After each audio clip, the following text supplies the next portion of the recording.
step for man, one giant leap for mankind.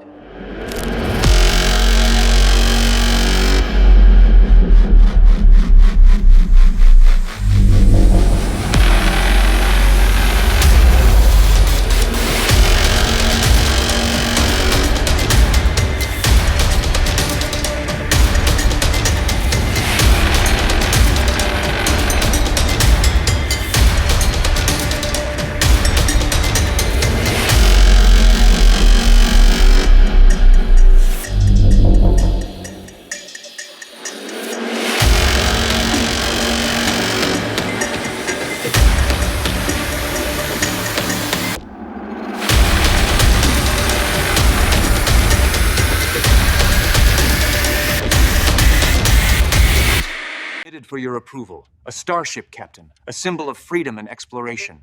But on a world that has perfected health, he is about to become patient.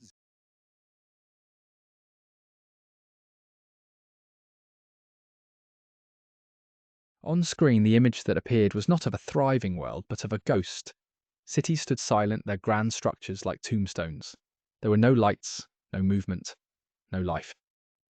Submitted for your approval. A starship captain, held captive not by bars or chains, but by a desperate prayer. He has been brought to a world that has conquered death, only to find that immortality is a cage, and in his veins he carries the key. A key that looks remarkably like a coffin nail. His choice, to let a civilization continue its slow, screaming suffocation in paradise. Kirk materializes onto the bridge of the Enterprise, an unsettling silence greeting him. He has sustained a bruise on his arm, but has lost any recollection of the incident, or indeed, the minutes.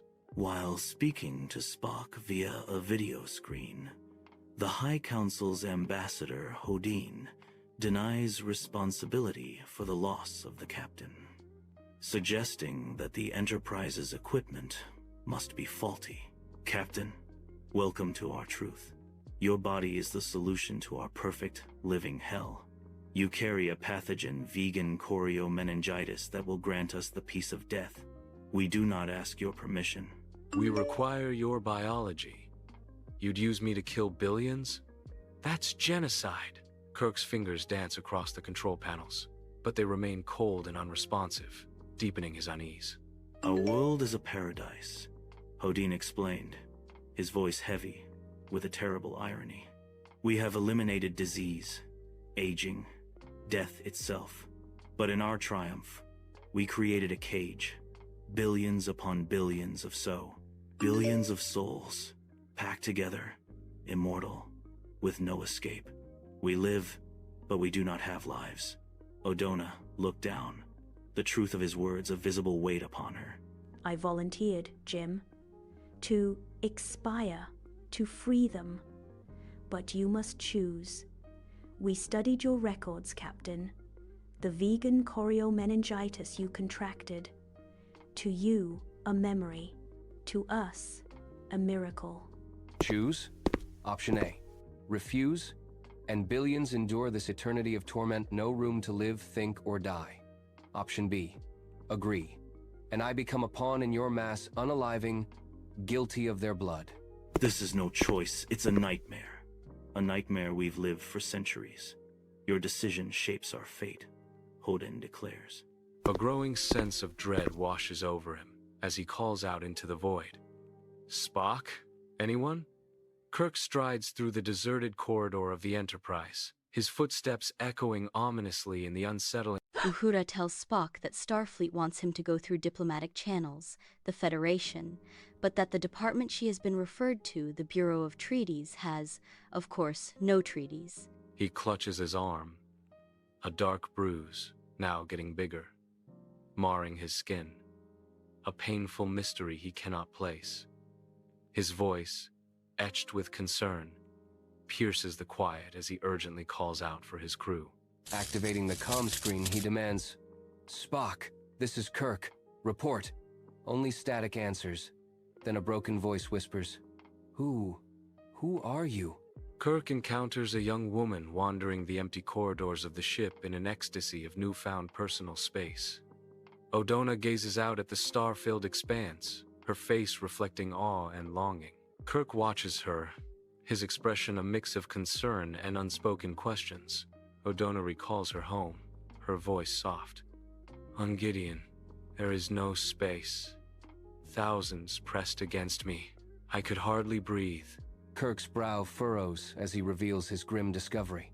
I seem to be the only one of my crew left on board the Enterprise. 430.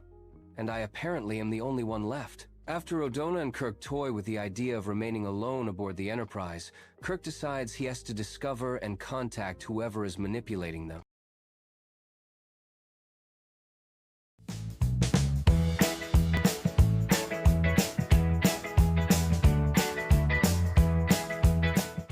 Coordinates, which should have brought Captain Kirk directly to this very room. I am not questioning that, sir. If he is not here, that is your own responsibility, Mr. Spock, and that of your staff.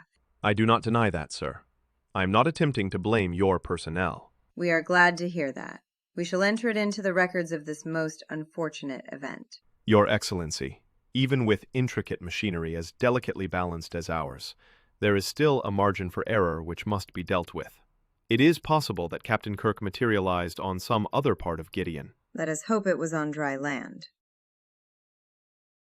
A starship capable of bending space, held hostage by a single stubborn mind. The Federation's red tape has finally met its match. They'll continue their negotiations after this.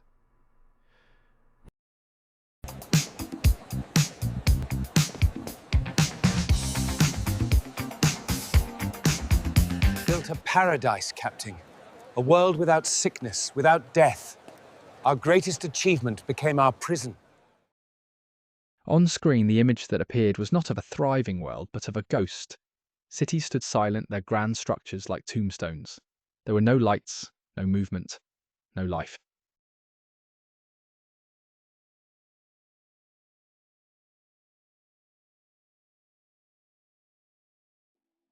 The Gideon Council Chamber stretches into infinity, a circular expanse teeming with pale-faced Gideonites pressed together in silent, suffocating masses, while Kirk and O'Donnell walk about the ship.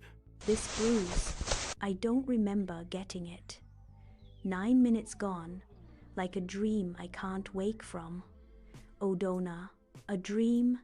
Here, I breathe free. But my world, it's a crush of souls, no room for one more sigh. His choice, to let a civilization continue its slow, screaming suffocation in paradise, or to become the angel of death, what they so desperately pray for.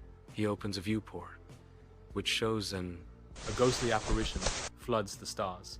Billions of Gideonites in bodysuits, faces pressed in eternal density, their eyes pleading, mouths open in silent screams. Then, Starfield again. A living tapestry of despair, their eyes fixed with unnerving intensity upon the chamber's center. An ordinary star field, after a momentary ghostly appearance of the dense planetary population en masse. With Kirk surmising the thumping sound was the heartbeats of all the people he saw outside the window. Not engines, not a storm. Heartbeats, yours, theirs. Billions. Suffocating in paradise. Welcome to Gideon, Captain, he said, his voice echoing in the sudden silence. This is not your ship. It is a stage, and you are the star of our final act. She begins to feel faint with the manifest prognostics of illness as the ambassador, her father, and his aides watch on a video screen in the council chamber, unknown to them. O'Donnell's face is etched with tragic resolve, her eyes reflecting compassion. Odin, accompanied by 2 body-suited guards, then boards what Kirk now knows to be a fake Enterprise. Your body is the solution to our perfect hell. We do not ask permission. We require your biology. On the planet, Kik comforts O'Donnell in his quarters, expecting her to die. However, he asks her what pain is like, foreign to both of them, and is proud of her strength in fighting the infection. Between them, bathed in a stark spotlight, rests an antique medical kit, a silent testament to sacrifice. Going outside to Kirk, he reveals he knows what she has, vegan meningitis, and that they sought Kirk out because they knew he had once almost unalived from it. On the Enterprise, Spock finally resolves to violate Starfleet orders and search for Kirk. He demonstrates the slight difference between the coordinates given them for beaming down Kirk to those beaming up the Gideon councilman, Krodak. He orders McCoy and the others to remain aboard the Enterprise, leaving Scott in command. A rhythmic thumping echoes, the air shimmering with an unsettling energy as Kirk peers through a viewport. This bruise, I don't remember getting it. 9 minutes gone like a dream I can't wake from. Hodin appears, his voice a chilling whisper in the artificial corridors. Captain, she carries your gift already. Come quietly. Kirk's eyes blaze with realization and defiance. You trapped me here, a fake ship? For what? To steal my death? Hodin's chilling justification hangs in the air. Your body is the solution to our perfect hell, to end this eternity of breath without life. A Sophie's choice, Captain. Refuse, condemn us? This is our secret code for a transporter effect that's both beautiful and dangerously unstable. What you are witnessing is a jar. Inside, 2 organisms, genetically identical save for a minor pigmentation flaw, have... That's one small step for man. One giant leap for mankind. The birth rate continued to rise until Gideon became encased in a living mass, with no space to live in comfort. Hodin says sterilization is impossible as their organs renew. Lock on to my signal. Alone, materializing in the sterile corridor of the replica. Spock moved with silent purpose. Hodin explains to Kirk in the council chambers how Gideon was once a paradise, and its atmosphere has always been germ-free. The people's lifespans increased, and death became almost unknown. Hodin says sterilization is impossible as their organs renew, and contraception is unthinkable because of their love of life. Eventually, they decided to introduce mortal illness to Gideon. Once aboard, Spock found the guards outside Kirk's quarters. One fell to the Vulcan nerve pinch. The other was dispatched with cold, efficient force. Once aboard, Spock found the guards outside Kirk's quarters. One fell to the Vulcan nerve pinch. The other was dispatched with cold, efficient force. Uhura, brow furrowed in concern, intently monitors the complex web of communication channels. McCoy's pacing underscores the rising tension as he exclaims, Jim's vanished. This isn't poker, it's a life. I need to get to Gideon now. Spock declares with unwavering resolve. Admiral, Captain Kirk's signal is absent. Gideon's shields mask the truth as he continues looking for Kirk. As Uhura relays dire news, Starfleet's kicking it to treaties no deal with Gideon. We're on our own. Spock issues a decisive command. Logic demands we act. Scott, you have command. Energize. In the dimly lit captain's quarters, O'Donnell lies pale and weakened in bed, her life draining away. If you don't allow me to bring Dr. McCoy down here, it'll soon be too late to do anything for her. Hodin strokes her hair, his face etched with a mixture of paternal love and desperate hope. With life, with space, this is what life should be, he said gently. O'Donnell whispers, her voice filled with pain. It burns, like freedom denied. Father, I chose this for them. Hodin responds, his voice thick with emotion. Your strength inspires. Hodin turns his gaze towards Kirk, held captive nearby, and pleads. We chose you. Captain, you're near death. From it made you the vessel. Stay. Let your blood free us. Kirk, restrained and helpless, retorts with anguish. Free? I'd be your executioner. This choice breaks a man. In the bustling sickbay of the real Enterprise, McCoy administers a hypospray, life returning to O'Donnell's face. Kirk gestures, presenting the vibrant sickbay as a testament to life, the air alive with the hum of technology and hushed voices. O'Donnell's voice, weak but filled with wonder.